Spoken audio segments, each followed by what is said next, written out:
Hi, this is Diane Lovetobake, and what we're going to make is a sugar-free or sugarless chocolate cake. Now this particular cake is not going to use any artificial sweeteners or anything like that. We're going to actually sweeten it with raisins and actually a fruit concentrate. I'm going to use apple concentrate. And so it's not going to replace a sugar chocolate cake, but it is really going to taste delicious for the people that cannot have sugar in their diets, restricted diets, that type of thing. And I personally make this for myself on occasion, and it's absolutely, well, I think it's delicious.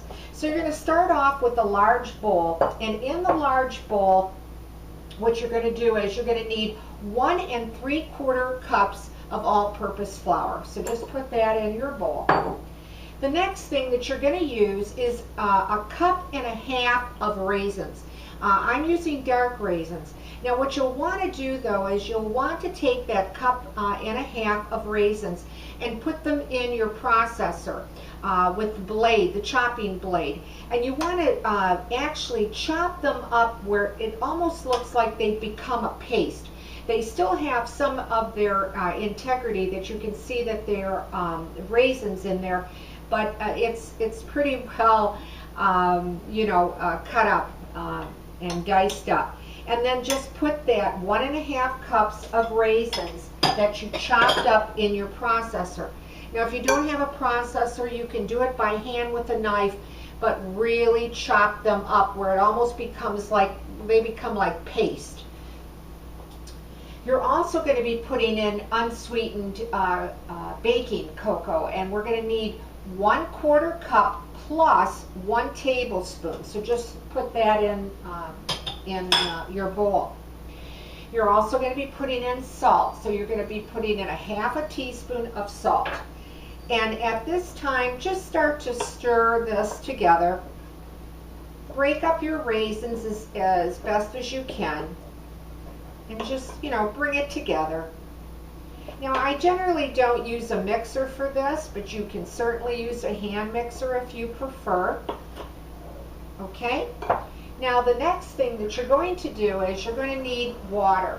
And you're going to be using 1 cup of water plus 3 tablespoons and another plus 2 teaspoons of water. Let me repeat that.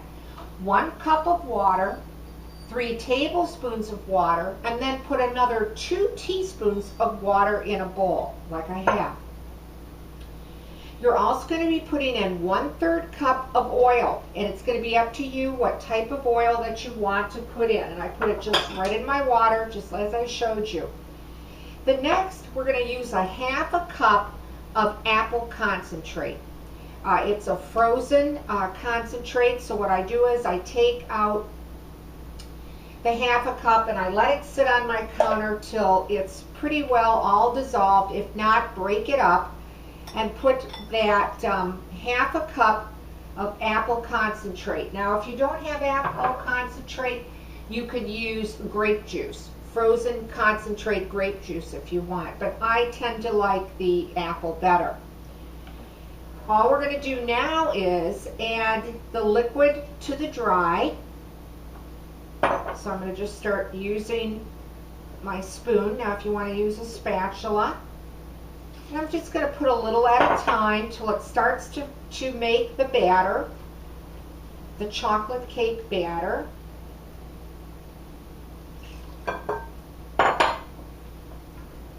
And it's going to seem a little odd when you're putting it together because it's got to become smooth, so you really do have to stir it. Now you'll probably have to really mix this in sometimes 3 to 4 minutes.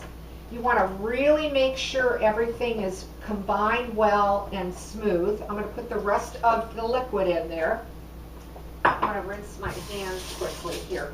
As you notice, this particular cake batter also is not using any eggs at all. So again, if you do not like eggs, or maybe you have an allergy or someone has an allergy to eggs, this makes a really great tasting cake. And again, I'm just staying with it and mixing it in with my spoon. And I'm going to move it along due to the video, but it generally does take me about 3 minutes to bring it all together.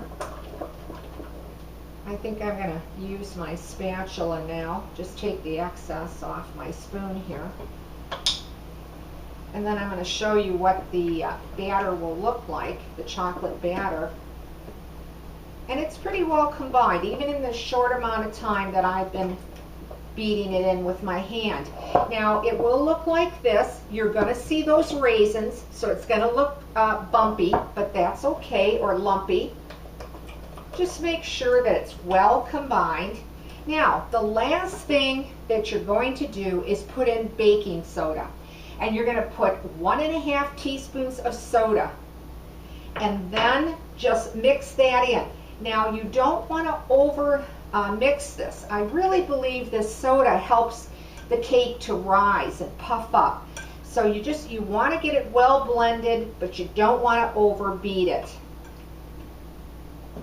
So that was the last thing that I put in, was 1½ teaspoon of baking soda.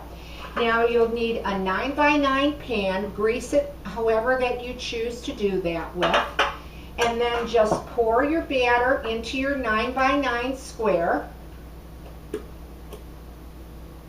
like that, even it out. Now you're going to bake this cake at 325 degrees, and it's going to take you about 40 minutes. I like checking mine well within 30, 35 minutes, that type of thing. But it can take up to 40 minutes because, as you know, all our ovens set up so differently. So it'll look like that. Again, just pop it in your oven for 40 minutes at 325. Now, I have a cake to show you. I just want to rinse my hands quickly here. How nicely this bakes up. And here is a piece of it right here.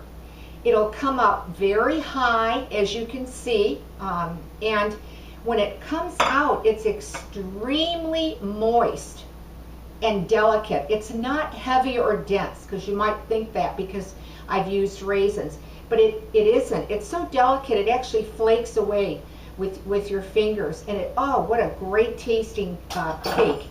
I'm gonna just cut it in half here so you can maybe see it a little bit better, how rich and however moist this cake is. So there you have it. You've got a sugarless, sugar-free cake made with only juices and raisins. Give this recipe a try. If you like it, leave a comment because I'd like to hear from you. And as always, thanks for watching Diane Lovetobake. Oh, and please subscribe.